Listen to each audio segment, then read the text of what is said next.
Howdy folks, thanks for stopping by today. Today we're going to be doing a follow-up video to our organic underground composting system that we started before.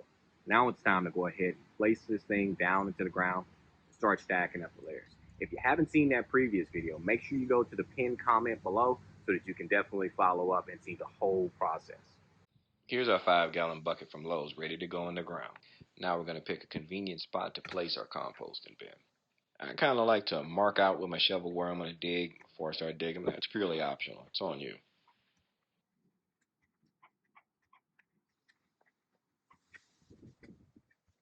Whew, that hole was a little bit of a booger bear, huh? Seems I ran into a little bit of a clay pocket when I got down into the soil.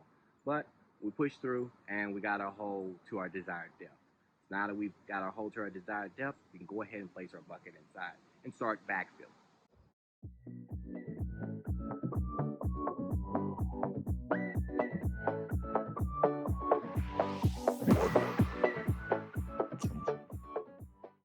Now that we've added our bucket into the ground, backfilled it, and added our compost in for insulation, it's time to start going and stacking our layers into our composter.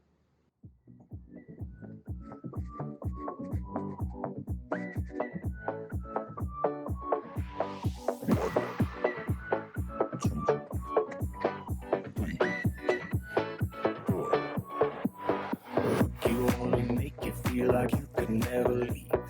Do the same, we can't go back. This is all we need.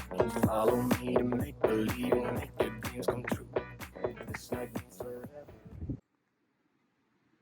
And there you have it, folks. An inexpensive underground composting system that's easy to maintain. If you happen to find this content helpful, why not share or hit that like button? Or, if you're feeling lucky, why don't you consider subscribing? This has been Urban Gardening with Gray. Have a great rest of your day.